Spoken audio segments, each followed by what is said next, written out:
Hello again, friends and neighbors, and welcome to another conversation about writing. Today we're going to talk more about argument. Making an argument in writing, in academic writing to be specific. Academic writing is more about argument than perhaps anything else, and that means that you state a claim, you make a thesis statement, and you support that statement with a line of argument and supporting evidence that persuades your readers of the validity of that statement. And a thesis statement is something that is, as I said, debatable, and it can be disagreed upon by reasonable people. So you want to mount a reasonable argument, and part of a reasonable argument, the part we're going to focus on today, has to do with supporting your claims with specific evidence. Okay, we're going to use some ideas about evidence that I've extracted from a very good handbook for writers called Rules for Writers, written by Diana Hacker and Nancy Summers. And in that book, they talk about the various forms of evidence that you might use to support your claims in an academic piece of writing. And the first one they list is facts and statistics. Now, it seems obvious that you're going to use that as evidence to support a claim. But very often, facts and statistics are either not thought of as all that important and left out of arguments that one expects your readers to accept and to support, or they're misused, they're misapplied, statistics particularly. So let's just talk what facts and statistics are a little bit and how they can be applied to supporting your claims in an argument. A fact is defined as something that is known with certainty. We're not debating this. This is not open to question. It's objectively verified, something that is known to be true. Harrisburg is the capital of Pennsylvania. Is a fact. It can be verified. No one is going to argue with that particular element who is aware of facts and the truth of that particular statement. So facts need to be thought of as something that you don't need to argue with. They can be misapplied, they can be argued with in terms of how they apply to an argument, but basically in and of themselves, they are true. Now, statistics are collections of numerical facts. So statistics usually means you've got a bunch of numbers that are collected for a purpose of making some particular interpretation based on numbers, but they are facts. Now, statistics can be manipulated to the point where they don't function in the service of truth. They can be misapplied or manipulated or interpreted in ways that are not credible and do not support a claim really. So you have to be careful with statistics, but in and of themselves, statistics are facts. So they're a form of facts, only they're numerical. So facts and statistics are one important ingredient or concept or collection of evidence, types of evidence that you can use to be very persuasive in your writing. And if you leave out facts and statistics to support your claim, you're weakening your argument consistently. Not every claim probably has facts and statistics to support it, but when they are available, don't leave them out. Okay, examples and illustrations are another form of evidence. Examples and illustrations. What are we talking about here? Well, very often an example or an illustration is conveyed in story form. So in order to make a point or support a claim in your line of argument, you might tell a story that illustrates how the truth of your argument plays out in a real situation or one that is hypothetical that you've kind of invented as a story to tell about it. But generally, the more factual or real your story is, the more credible it's going to be. So often a story can be a very good form of supporting your claim. You provide the details and you give specific instances or examples that brings the evidence to life. It's better than facts and statistics in that, I should say it supplements facts and statistics in that it tells the story in a different way. It brings things to life. It allows the reader to imagine the situation in which a claim plays out and results in a certain outcome, for example. So it has the ability to reach readers in a way that facts and statistics really don't. It has a more personal approach. It has a more emotional sometimes component to it to use facts and or examples and illustrations than do facts and statistics. So think about using examples, using illustrations, and making those work to support your claim. Visuals are another way of supporting your claim with evidence. Visual evidence can be a variety of forms. It can be charts, graphs, it can be diagrams that you use, or photographs to illustrate the truth of or to provide evidence for your claim that persuade readers of the evidence of their claim in a more specific, using a different sensory set of sensory organs than perhaps facts and statistics and so forth. So when you can see something, you've heard the expression, a photograph or a picture is worth 1,000 words. Well, that's really true.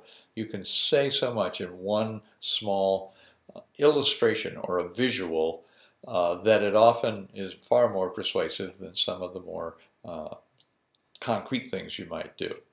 Okay, but these are concrete things. So charts, graphs, diagrams, and photographs give you vivid and detailed evidence that capture attention. It focuses attention in a very interesting way. Statistics, for example, can be better conveyed in a graph or in a chart, perhaps, than just dropping them into the text of your writing, for example.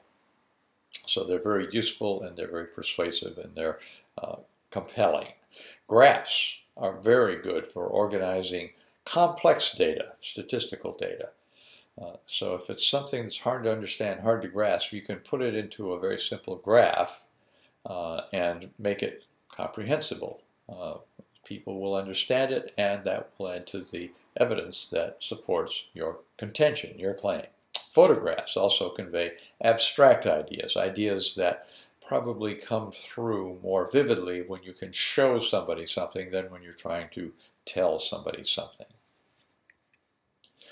The questions, though, you want to ask for visuals are important, because if you are using visuals improperly, then they're probably having the opposite effect of being credible evidence for your claim. Is it accurate? Is it credible? Is it relevant? Okay, accuracy, of course, is important. If you have a graph that is just not truthful, it's not accurate, it's skewed, it's not constructed properly, it doesn't show the reality of the statistics that you've included in your graph, then it's losing credibility. It does not have the believability that a reader needs to bring to accept your claim, and that gets to credibility. Does someone believe it? It can be accurate, but if it's not credible, then it still is not making your point with your reader in a compelling way.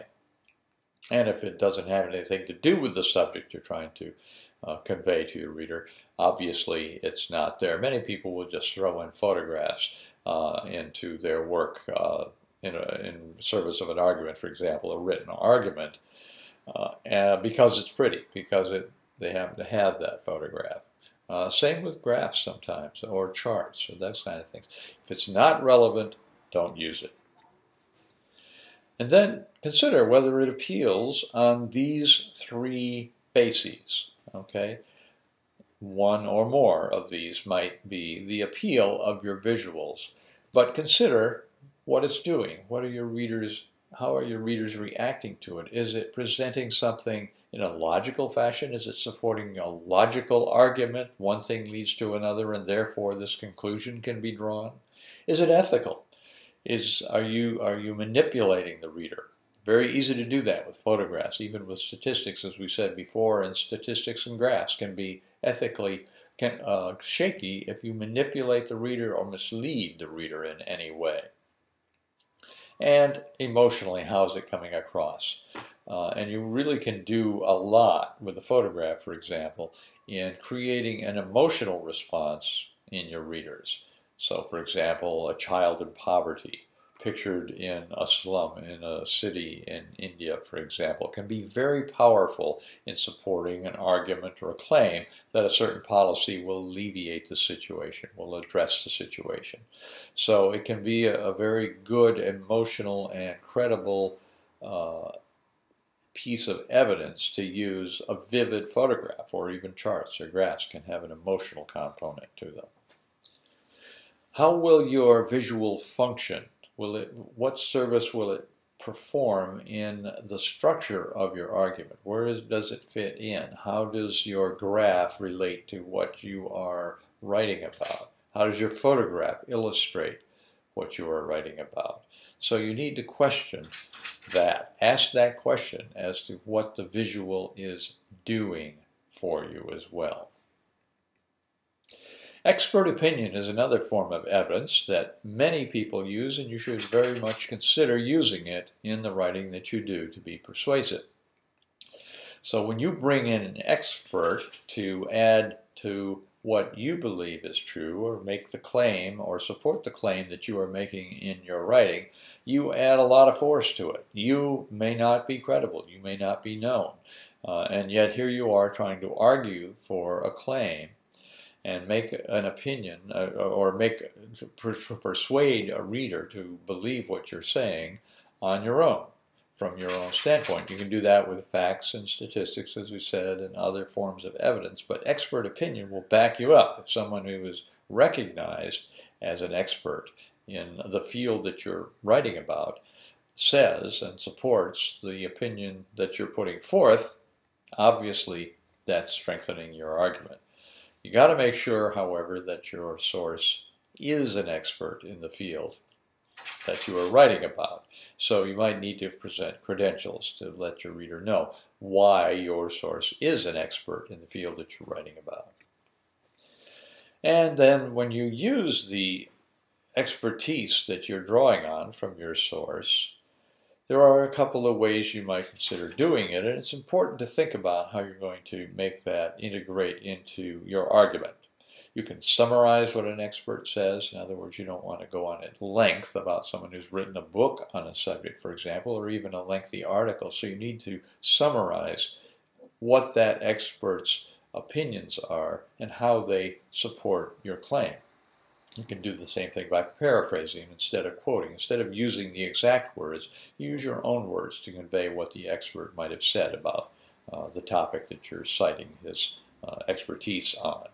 Or you can use a direct quote, and it's most often useful to use a direct quote when the words are powerful, when it's a particularly apt way of putting it, and the words that the expert uses have the force of credibility in a way that you wouldn't get if you paraphrased or summarized what the expert said. When you use anything like a summary or a paraphrase or a quote from an expert, you of course have to cite your source, just as you would any other kind of evidence. Where did this come from? When was this particular quote uttered? Was it written? Was it in a speech? Was it in an interview that you did and conducted with this expert or what? But you do have to cite the source. So these are some kinds of evidence that you can bring to bear on your claims that will help you persuade your reader of the truth of your claim, of your point of view that you have put into your thesis statement. But without evidence, without that hard evidence that is supporting what you're saying, you lack credibility. So you must bring evidence to bear on the claims that you make in your argumentative writing.